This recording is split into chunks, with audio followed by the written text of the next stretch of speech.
Bienvenidos a Zoom Político, un programa serio y a la vena, con la conducción de Manuel Bernales Alvarado y Elmer Barrio de Mendoza. Zoom Político.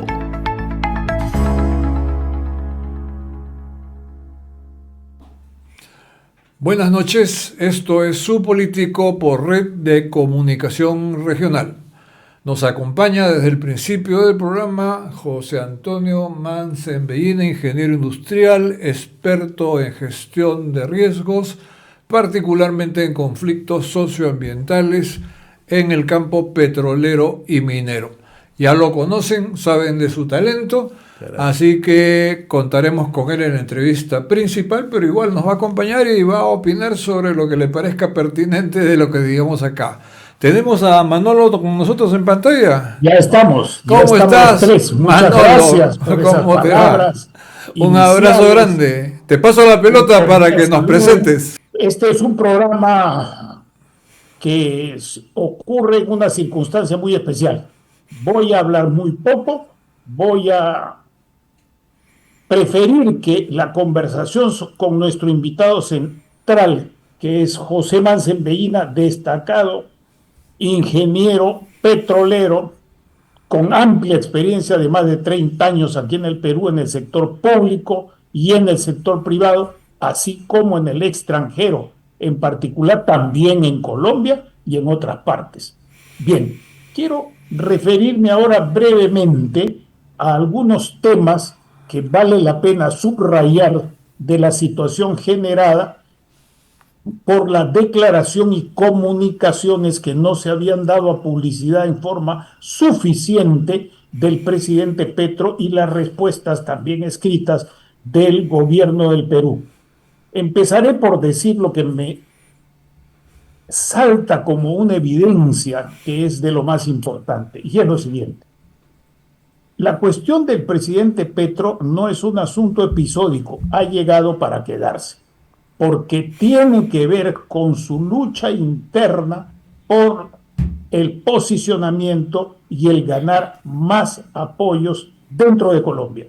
Y este asunto le viene muy bien, pero paradójicamente al Perú también le viene bien, porque enfrascados en cuestiones sobre la presidenta, sobre otras cuestiones de corrupción, de seguridad y demás que son importantes sin duda y que no han de olvidarse, nosotros no las olvidamos, esta cuestión viene a ser también un distractivo no solicitado a la política interna del Perú y una preocupación que además, en tercer lugar, revela, así como en el caso de Petro, revela cuestiones internas e internacionales a las que me voy a referir de inmediato, también en el Perú revela otras cosas, como pueden ser el problema de la pobreza y de la desinversión, de la inefectividad de la inversión pública y también privada en la Amazonía, en particular en el departamento de Loreto. De tal manera que este distractivo del presidente Petro,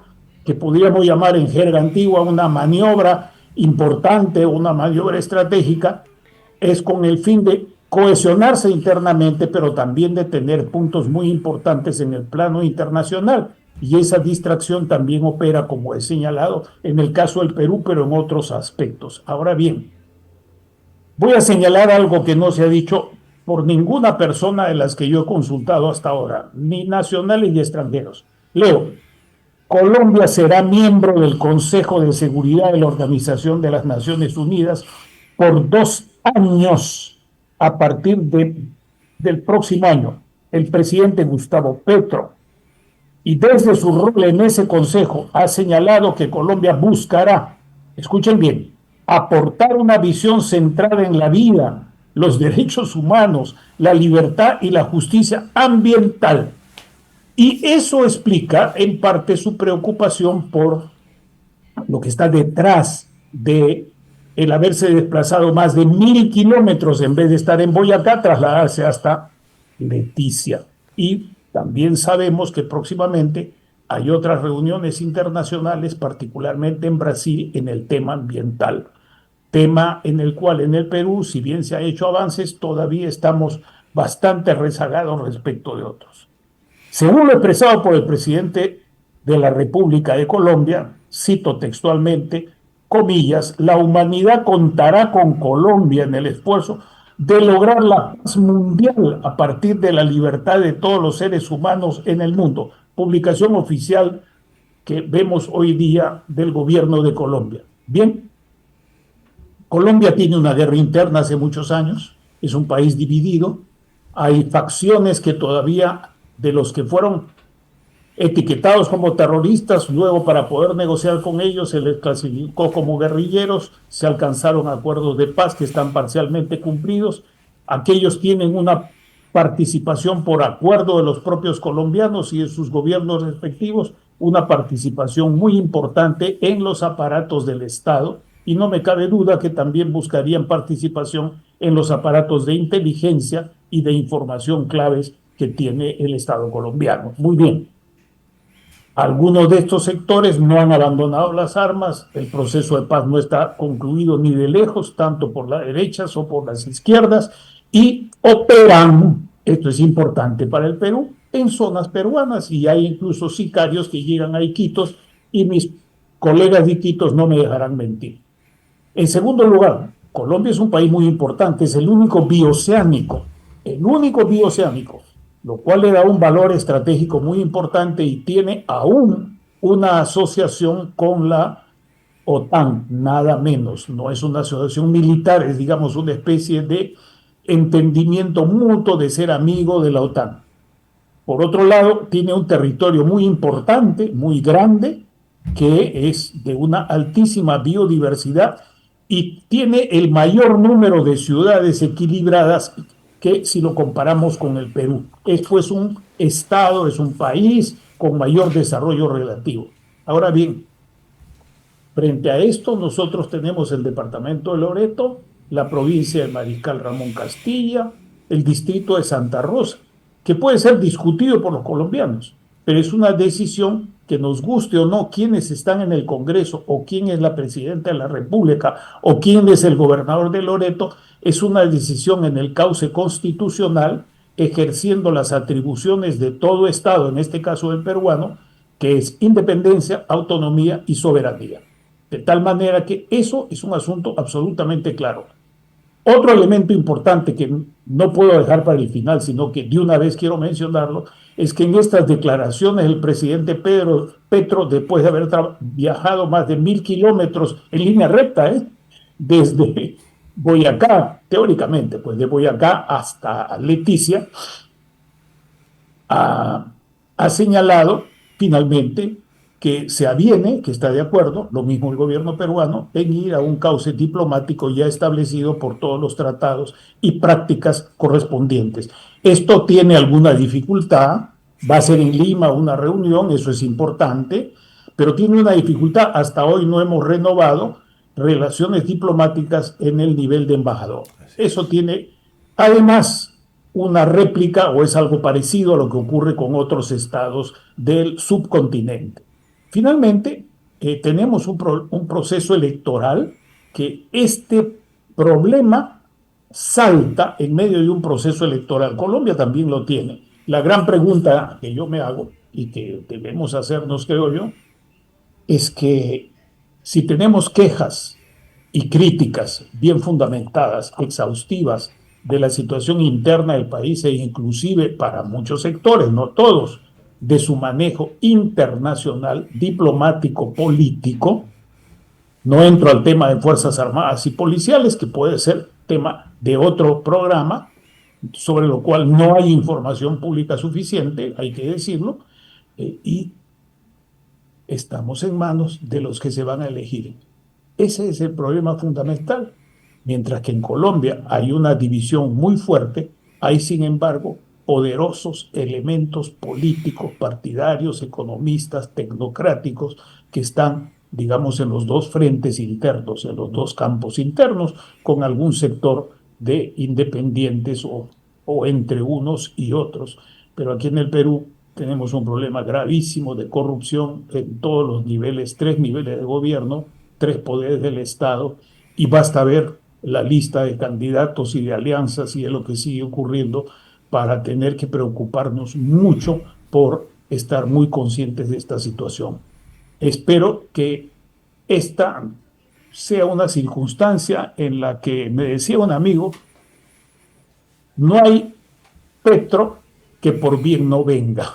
Como quien dice, no hay mal que por bien no venga. Bueno, sea como fuere, esta puede ser una oportunidad también, ojalá que no se desperdicie, para que haya inversiones concretas y no declaraciones, ni decir que está mejorando ese distrito importante del país. Hemos perdido Leticia, hemos perdido más de 80.000 kilómetros cuadrados con Colombia entre el Putumayo y el Caquetá. No hay que olvidar eso, a los loretanos les duele, nos duele, y que lo importante es que tengan su propia producción.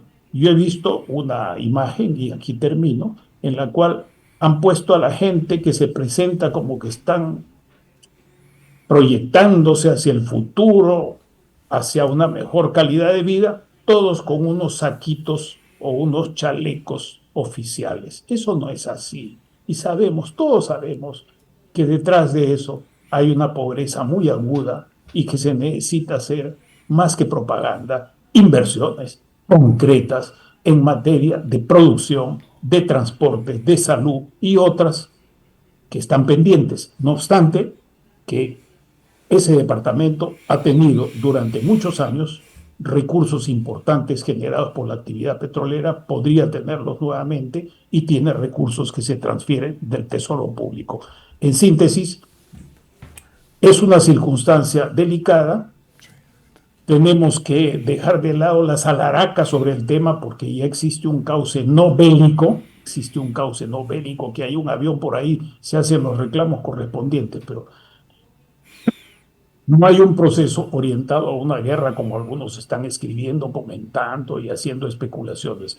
Lo importante es qué vamos a hacer nosotros en ese distrito, en Loreto y a nivel internacional, y cómo podemos aprovechar de esta circunstancia para poder solidificar la posición internacional del Perú, que como todos sabemos no va con la corriente, por ejemplo, que se ha expresado en los votos en la Organización de Estados Americanos, y que nos deja en una circunstancia en la cual, más que cuestiones ideológicas y partidarias, que son legítimas, pero deben ser desplazadas por una mirada de Perú en su territorio, su población, sus intereses permanentes y sus objetivos de poder salir adelante en estas circunstancias. Y ojo, muy importante en todo esto, y aquí sí efectivamente termino, son nuestras relaciones con el Brasil, tanto por la vecindad cuanto porque Brasil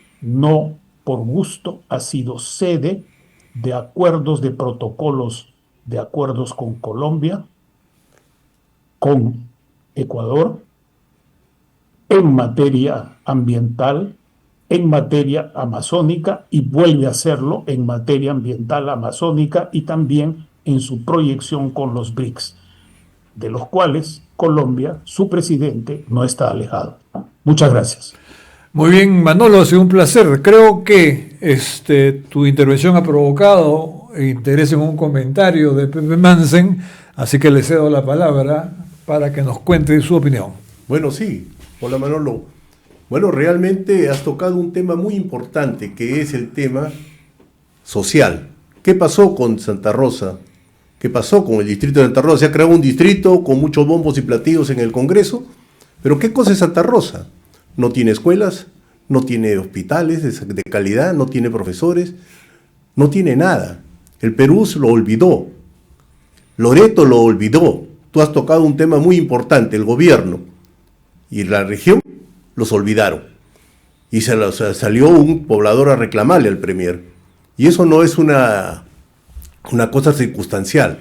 La gente va a Colombia a estudiar, los niños van a atenderse, muchos de ellos a Brasil, pasando la línea fronteriza. Entonces hay que tener en cuenta un tema que hoy día se toca mucho, nos sale el patriotismo a veces, exacerbante a veces de la gente, pero hay que tener en cuenta que es la gente que más abandonada está del país, la parte de frontera. Lo hemos conversado en algún momento, pero la gente de frontera es la parte más olvidada que tiene el país.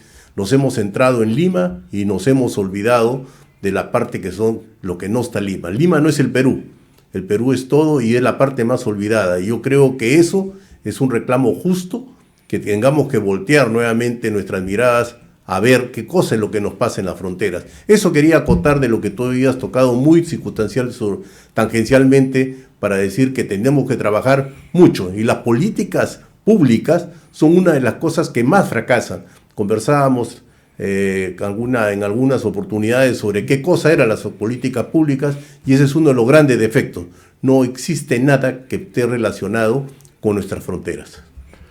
Magnífico, Muchas Pepe. gracias, Pepe, y creo que Elmer sobre este tema también tendrá más adelante o ahora que señalar, y tenemos colegas que compartimos estas preocupaciones con quienes vamos también a platicar próximamente. Muchísimas gracias.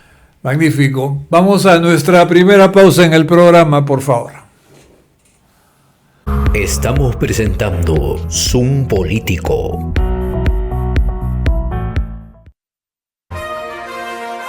RCR, Red de Comunicación Regional, la red que comunica y une al Perú. Integramos y damos voz a las comunidades más alejadas del Perú. Más de 40 emisoras de radio, 30 estaciones de televisión y nuestras redes sociales se unen a diario con la señal de RCR. Integramos a más de 400 localidades en costa, sierra y selva. RCR, Red de Comunicación Regional, la red que comunica y une al Perú.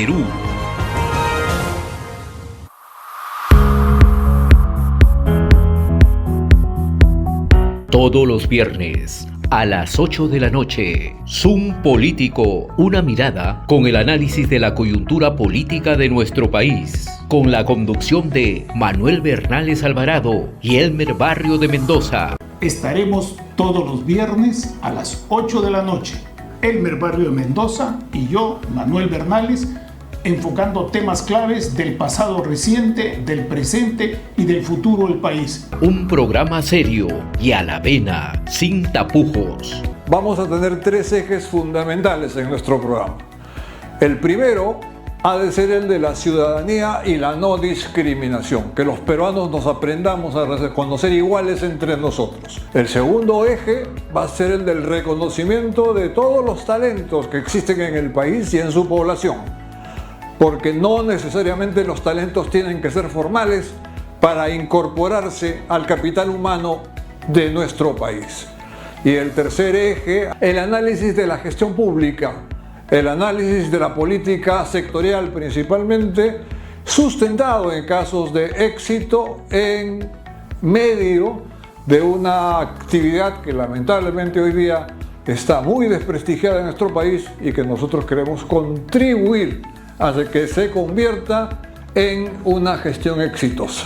Y lo haremos contando con talentosos y distinguidos invitados, varones y mujeres, de todos los departamentos, de todas las Andes y también del exterior. Les esperamos. Zoom Político a través de RCR, Red de Comunicación Regional. Estamos presentando Zoom Político.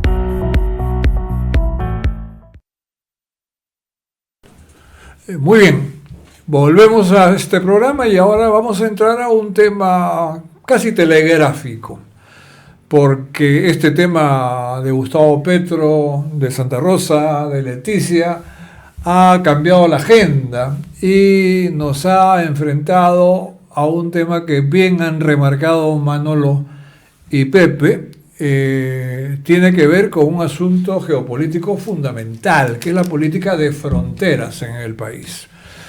Y sin embargo, no podemos dejar pasar algunas cosas importantes que han sucedido. La primera y obvia es la constitución de candidaturas y alianzas, cuyo plazo cerró. Y es muy curioso porque se presentaron 5 propuestas de alianza y hoy día 2 están prácticamente destruidas ya, ¿no? Sin que haya habido ninguna evaluación ni nada por el estilo. Así estamos desinstitucionalizados hoy día en el Perú.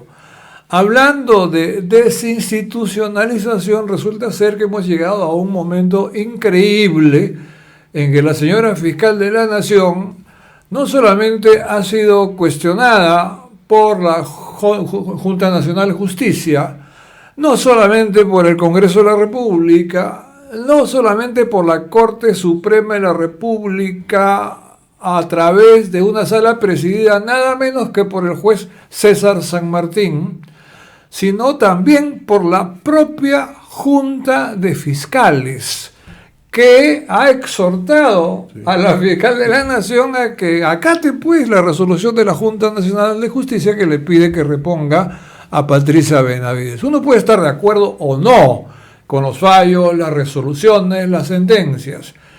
Y cuando no está de acuerdo tiene mecanismos para impugnar, para cuestionar, para apelar. Lo que no puede hacer es desacatar las decisiones de organismos que están cumpliendo funciones constitucionales, y parece que en el Ministerio Público han optado por el desacato como una política.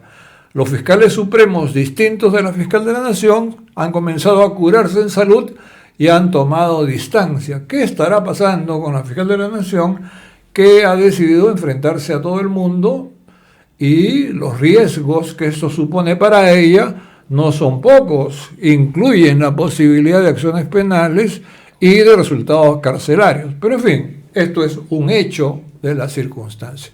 Ahora bien, puestos en el tapete candidaturas y partidos, pareciera que estaremos teniendo alrededor de 40 candidatos, un menú que resulta ser medio trágico porque no genera expectativas inmediatas en la población, porque las propuestas del uno parecen completamente orientadas no a la gestión pública, sino al posicionamiento personal. Y el posicionamiento personal o el posicionamiento partidario, que no es entendido como gestión pública, que no es entendido como propiciatorio del bienestar general, es obviamente una mala manera de hacer política. Y esto nos lleva a cosas como lo que ha descrito Pepe o Manolo en Santa Rosa. Quería contar una breve anécdota para luego seguir conversando, Pepe.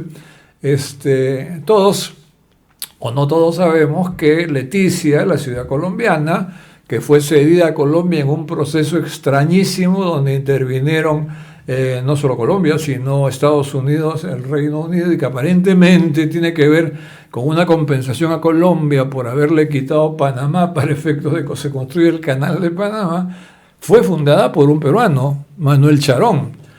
Y se llama Leticia porque Manuel Charón estaba enamoradísimo de una dama de Iquitos que se llamaba Leticia Smith. Incluso llegó al compromiso matrimonial. Y cuando la fundó, la llamó Leticia. Y la gente que estuvo con él acordó que Leticia era un buen nombre. El gobierno se opuso a que se llamara Leticia y quiso darle otro nombre. Pero al final se impuso la realidad. Y Leticia se llamó Leticia hasta el día de hoy. A final de cuentas, y esta es la anécdota, Leticia Smith abandonó a Manuel Charón y se casó con un empresario inglés, si no me equivoco, y Perú perdió a Leticia con Colombia. Así que tanto el fundador como el país perdieron sus respectivas Leticias, ¿no? ¿Algún comentario, Manolo, sobre estas circunstancias? Pepe. Bueno, el amor siempre es el amor. Y por eso pues le puso Leticia en ese amor tan sublime que tenía este señor. Pero lamentablemente perdió a Leticia y nosotros también perdimos a Leticia en un extraño tratado, y que nos ha traído mucho, como escuchaba el otro día a un periodista de Iquitos que llamaba traidores a lo de Lima porque ellos se enteraron del tratado años después. Sí, claro. No fueron consultados, sino se enteraron 3 años después de este tratado en el cual cedían Leticia a Colombia. Bueno, ha traído muchos encuentros. Hoy día vivimos en paz y queremos seguir viviendo en paz, y lo que queremos es que se desarrollen estos pueblos, ¿no? Y queremos que se integren. No queremos más gente que no tenga futuro, que es lo que tenemos en el país de acuerdo al INEI. Es la gente que menos futuro tenemos en este momento en el país, con los jóvenes que salen, que estudian y salen. Lo que puede salir, pues es el futuro promisorio de ellos es malo. Y la gente que está allá y los que hemos trabajado en la selva, que hemos trabajado hace muchos años. Yo me acuerdo haber comenzado a trabajar con el año 76 en la selva y estamos en el año 2025 y en las condiciones sigue siendo igual de paupérrimas, no tienen agua potable, no hay salud, no hay educación, y entonces el gobierno siempre viene, bueno, vamos a hablar en otro momento sobre lo que son inversiones y las inversiones perdidas y las obras inconclusas. Es una lástima, pero toqué el tema de Leticia y me fui por otro tema, no, que es lo que estamos sufriendo. ¿Cómo debe ser? Manolo, ¿algún breve comentario? No, sí. Me parece que es oportuno que entremos al fondo de la cuestión. Correcto, vamos a una segunda pausa. Gracias. Y volvemos con la entrevista central del programa. Estamos presentando Zoom Político.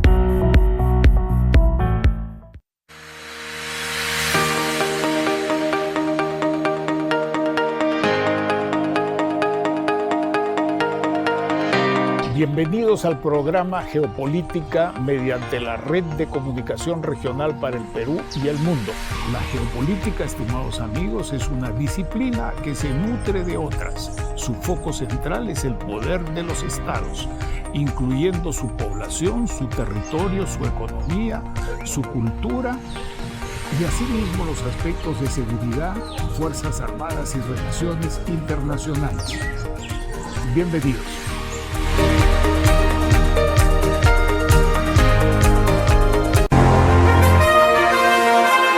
Sintonice RCR, Red de Comunicación Regional, a través de Nor TV en los 2.1 de la señal HD. Estamos presentando Zoom Político.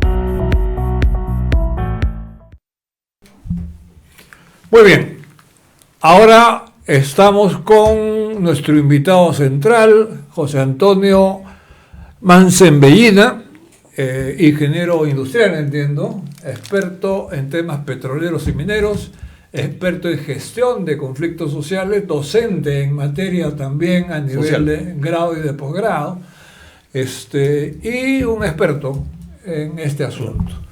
Antes de comenzar con nuestras preguntas, quiero agradecer la información sobre la anécdota que me fue proporcionada por el ingeniero Pedro Isique Chanamé, y a él, por supuesto, por un personaje notable del territorio, el gran ingeniero Genaro Herrera.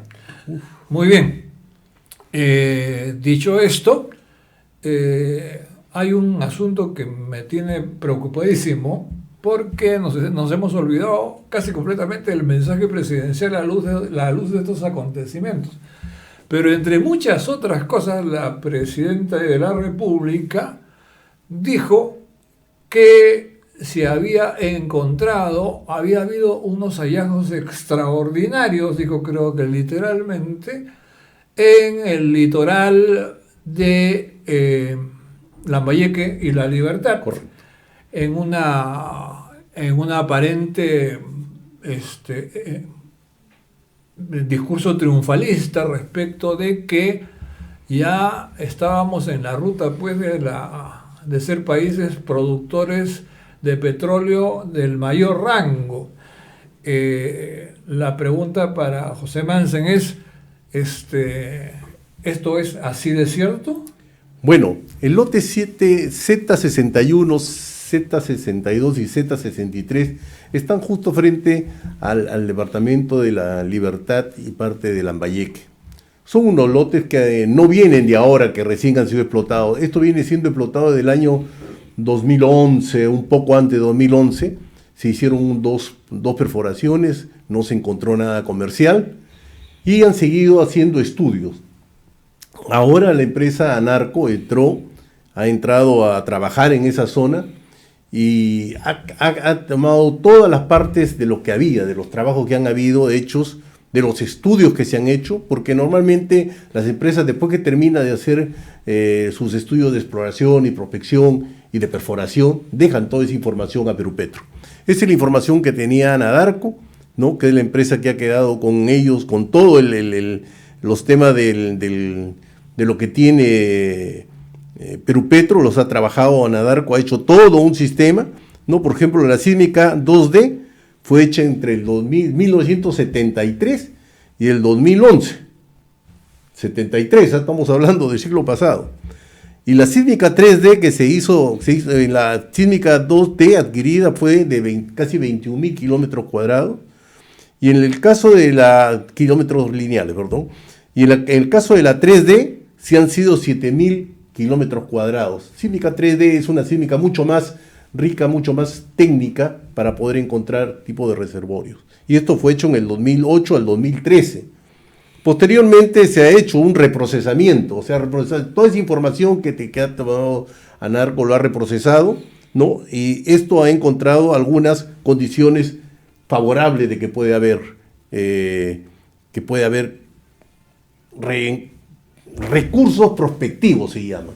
Y estos recursos prospectivos se denominan así porque son recursos que pueden haber petróleo como también no pueden haber. La única manera de saber que puede haber es cuando uno perfora.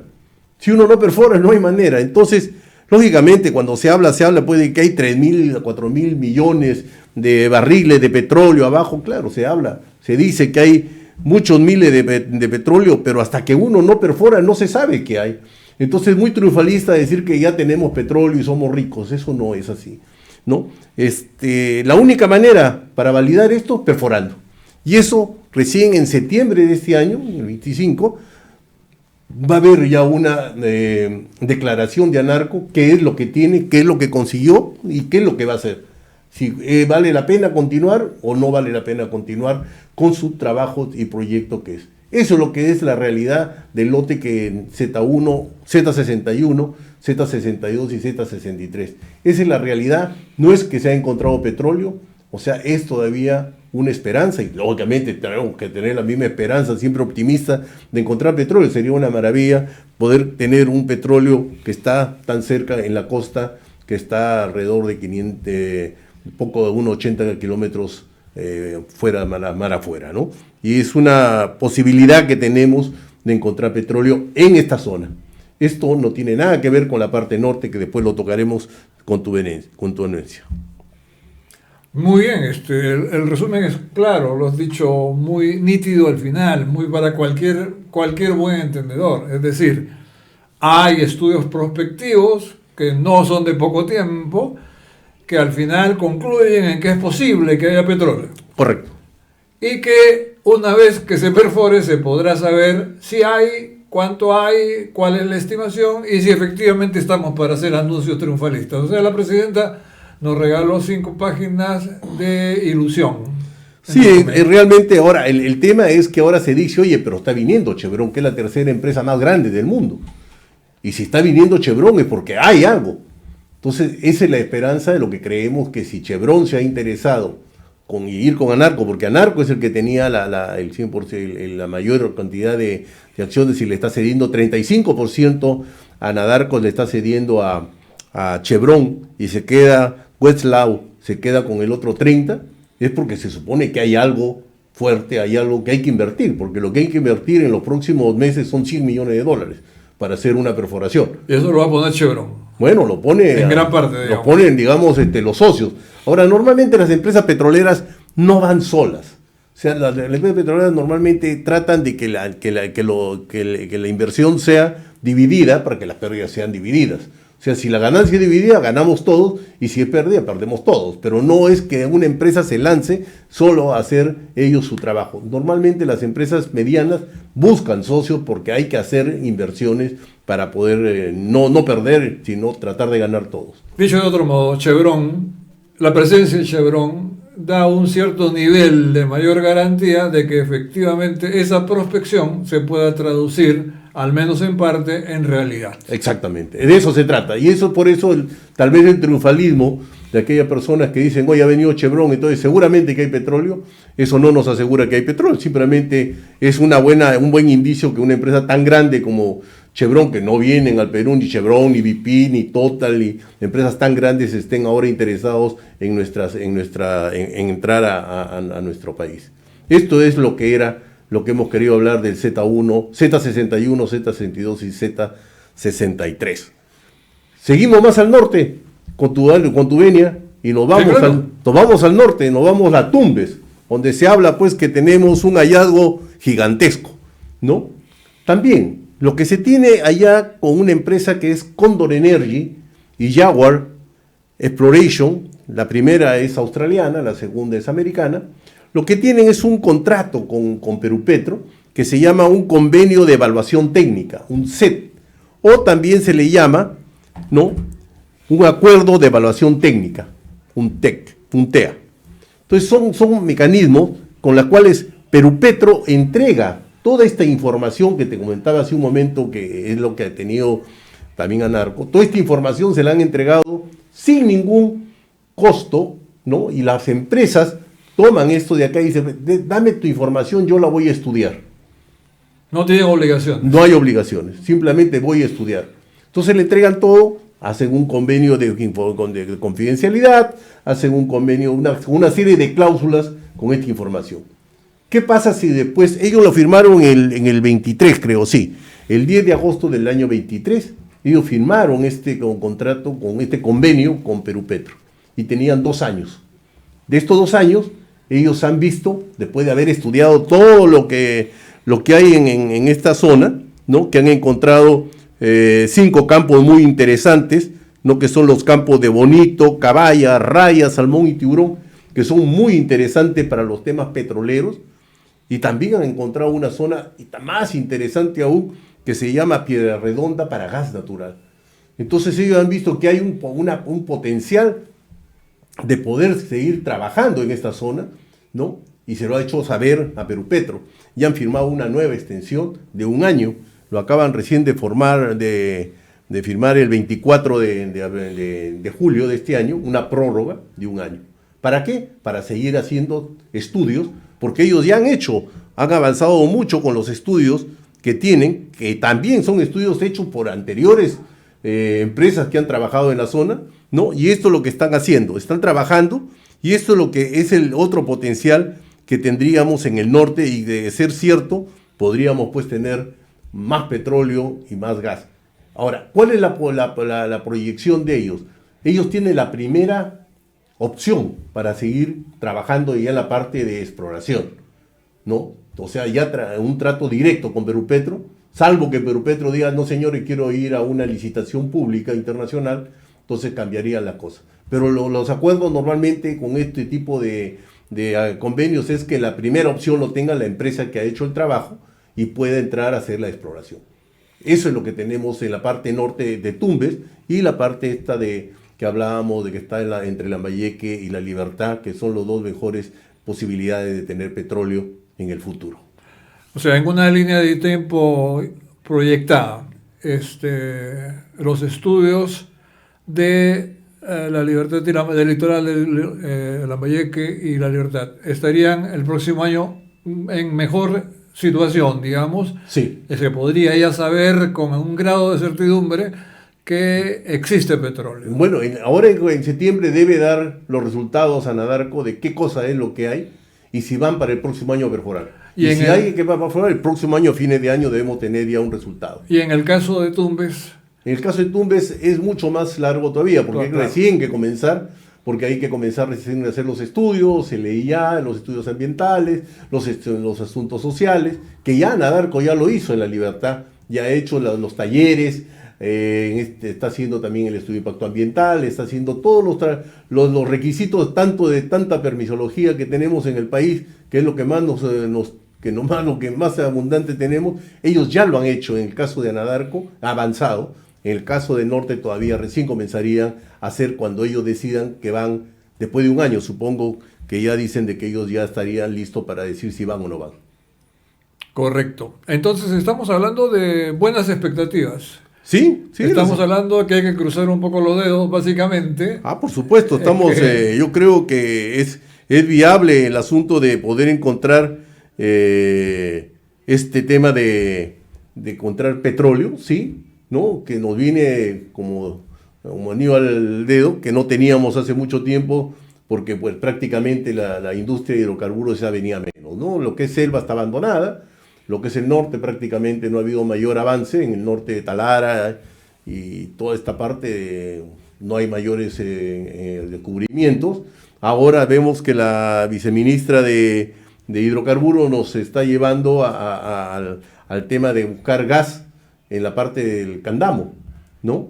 Que es un parque nacional, pero que queremos ahora ingresar, donde ahí sí se encontró gas natural, lo encontró Móvil hace muchos años, pero no era comercial en ese entonces, no teníamos dónde sacar el gas, como sucedió en la parte de Sechura, que se encontró petróleo de gas en el año 1952, y ahí cerraron el pozo porque no había a quién venderle, no usábamos gas. En el caso de gas que está pensando y que lo ha presentado la viceministra Iris Cárdenas, es entrar a Candamo, pero tenemos pues una fuerte reacción de las ONG y ambientalistas porque dicen que se va a tocar un parque nacional y un área natural protegida. Y es parque, inclusive es parque, creo. Claro, que es parque, entonces peor todavía. En los mayores niveles, y está el sur, ¿no es cierto? Entonces el sur, Madre de Dios.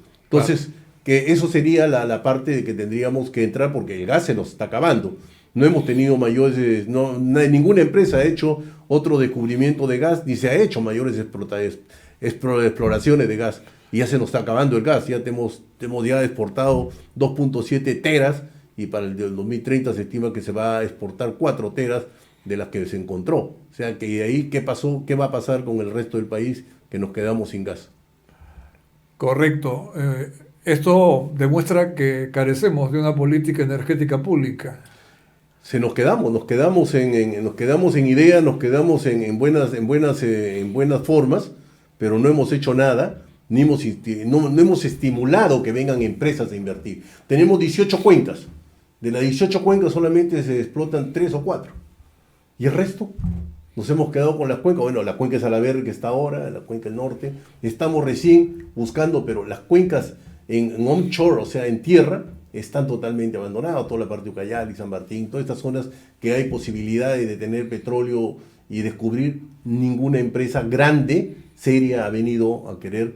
¿Por qué? Porque el primer problema que tenemos es el problema social, las comunidades, y queremos comenzar. Lo primero que queremos es matar a la gallina antes que aparezca la gallina. Entonces ese es uno de los grandes problemas que tenemos, ¿no? Está repartiendo el 0%. Así es. Entonces eso es lo que te contaba la vez pasada de lo que hemos tenido en la parte del Loreto, donde 2 lotes han sido abandonados por la empresa Perenco debido a problemas sociales.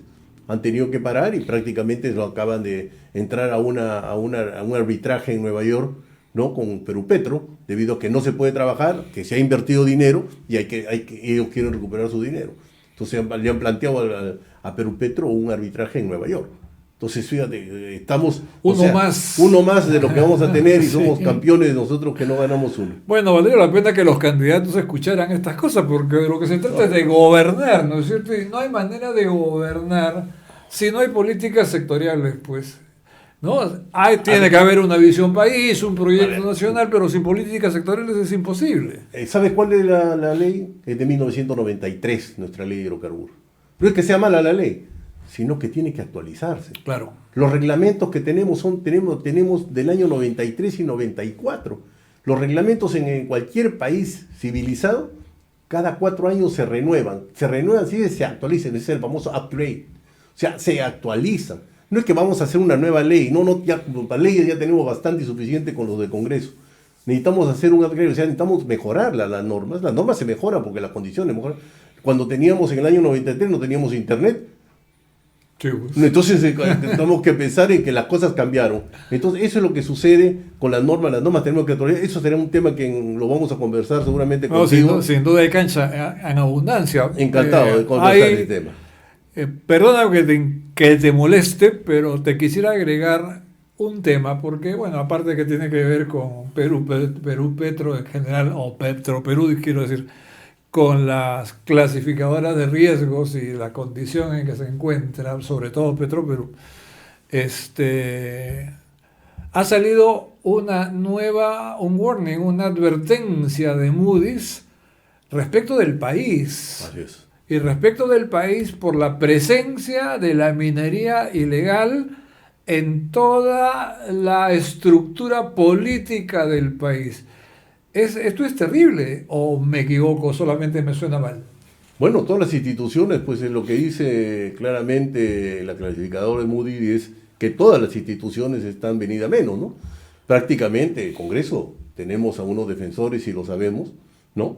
Tenemos en todos los poderes, tenemos gente que se dedica y que son parte de la parte del famoso Reinfo y todas estas cuestiones que nos han venido a menos.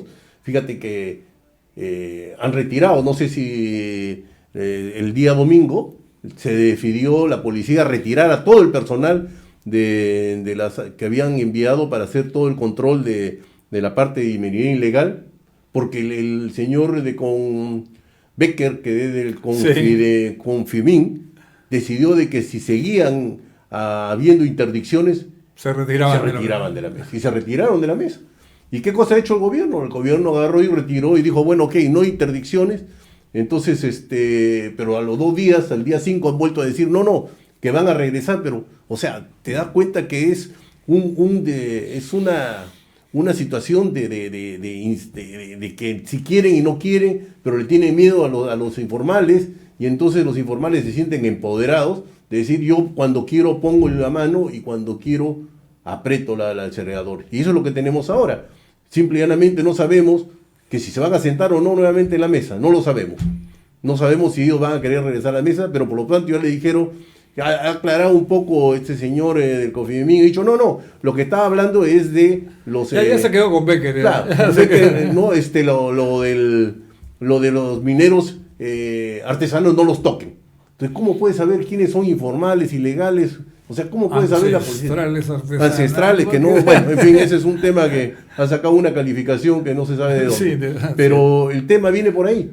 Seguimos en el desorden y yo no creo, sinceramente, y ahora salió el ministro de Energía y Minas decir, oye, solamente de los 50.000 que se han presentado, solo el 4% ha reclamado estar incluidos. Esos 4% son lo que te contaba hace algunas 3 semanas que hablamos, que yo creía que no iban a haber más de 2.000 y parece que por ahí está la cosa, que se había calculado que son 4%, dice 4 por 5 son 2.000, pues lo que habíamos calculado ese día, que es lo que iban a poder poner su papel para decir quiero formalizarme, no que se han formalizado, quiero formalizarme, y por el otro lado, los otros 31.000 necesitan cumplir con una serie de condiciones, no solamente es decir yo me quiero formalizar, sino hay cuestiones ambientales, hay cuestiones de los polvorines, hay cuestiones del trabajo, las cuestiones de pólvora, y hay una serie de cosas que hay que cumplir para formalizarse.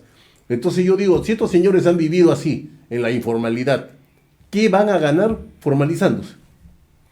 Sí, en realidad, aparentemente hay poco que ofrecerles si van a seguir en este sistema, porque efectivamente ya lo es, ¿no? Y prefieren infiltrar la estructura política, la estructura judicial, la estructura fiscal, la policía, etcétera, etcétera, antes que sentarse a una mesa que no les va a dar nada, ¿no? O sea, ahora falta la ley MAPE, que dicen que va a estar la ley MAPE, pero es una ley que tiene que tener un consenso, dice. Pero el consenso que debe estar con los que tienen la propiedad, los que tienen las concesiones y los que no tienen concesiones. Entonces, y después el reglamento. Después, claro, la ley, después viene el reglamento. Entonces, yo no creo que terminemos este año, esto lo van a pasar al siguiente año y el siguiente gobierno que se haga cargo de ese muerto. A ver, vamos a ver si Manolo tiene algo para preguntarnos o contarnos.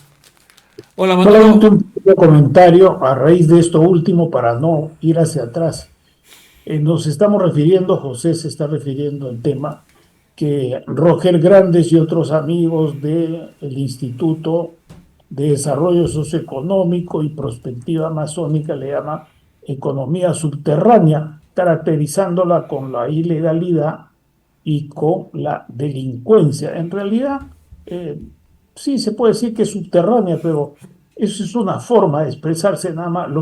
Yo quiero añadir a esas relaciones de control de población y de territorio que tienen estas economías ilegales, estas bandas, porque son bandas organizadas, también están cooptando y están alimentando actividades pequeñas y medianas. Entonces no es solamente la penetración en los 3 niveles de gobierno y los 3 poderes del Estado, es la captura de las redes sociales básicas. Mientras no veamos eso con toda claridad, no vamos a tener una comprensión de la gravedad de este problema que muchas veces lo relacionamos solo a lo público. No, también es en lo privado, también es con los informales, también es en aquellos que están formalizados. Y por otro lado, termino con esto, estamos hablando de Loreto en particular, pero también se da en Ucayali, en Puno, en Madre de Dios, en Amazonas, hasta en Piura, en todo el arco fronterizo de más de 3.000 y pico de kilómetros del país. Esta es una organización, una economía subterránea, una economía ilegal, una economía delictiva que se junta con otros países en los cuales hay terrorismo subversivo y terrorismo no subversivo. Y estoy utilizando la clasificación de la Cruz Roja Internacional, no estoy inventando nada por si acaso. Y eso significa el gran peligro que hay de las organizaciones no solo transnacionales, por aludir a la nación, a la sociedad, sino interterritoriales y transestatales. Nada más quería decir para retomar estas cuestiones con otros colegas, con el mismo José y otros más en próximas reuniones, y que yo no había subrayado suficientemente esto. Muchas gracias por la oportunidad de hacer el comentario. Sí lo hice de una manera más enfática en una entrevista de esta mañana con una emisora venezolana. Muchas gracias, Pepe. Muchas gracias, Elmer. Adelante. Gracias, Manolo, muy amable. Aproveché un saludo para Roger Hernández también de mi parte. Pronto seguramente lo invitaremos también al programa. Por favor, Pepe, cerremos nuestra transmisión con tu último comentario, el que te parezca más importante. Bueno, definitivamente lo que ha tocado Manolo no solamente es un tema que toca a Loreto, como lo decía Roger muy enfocado en Loreto como siempre, es un tema que está endémico en todos nosotros en el país. Es un tema que tenemos que buscar una solución, pero me preguntaba ahora un amigo, me decía, ¿cuál es la solución de la informalidad? Nunca hemos tocado la informalidad, lo tocó en algún momento el amigo de Soto, ¿no? Pero fue más para una cuestión de infraestructura. ¿Pero qué vamos a hacer con el país? ¿Vamos a seguir viviendo con un 80% de informalidad? ¿Qué tenemos que hacer? O sea, tenemos que tener una política para esto, y esa es una política que tiene que tener el Estado, y yo creo que es parte de lo que vamos a tener y necesitar. Yo me quedo con eso. Yo siempre tengo la esperanza de que esto algún momento va a tener que surgir, va a surgir la sensatez de poder arreglar el país, porque si no arreglamos vamos a seguir siendo un país todavía bananero. Sí, muchas pues, gracias. Es verdad, y es verdad nuevamente que esto es un llamado a los señores candidatos. Así es. Candidatas y candidates, si quieren, los guachapos.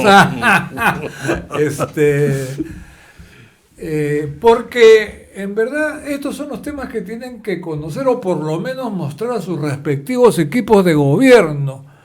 En los países más sólidos y consistentes existe lo que se llama la figura del shadow cabinet, o sea, el gabinete en la sombra. Es decir, no hay un candidato, no hay un partido que postule a una elección que no tenga una propuesta de todos sus ministros desde antes, de forma tal que la gente sepa por qué está votando, ¿no? Aquí votamos por saber si Perú va a ser potencia mundial, o por si la palabra de maestro sirve, o por cualquier frasecita sin contenido que no nos dice cómo se va a gobernar el país en los siguientes 5 años.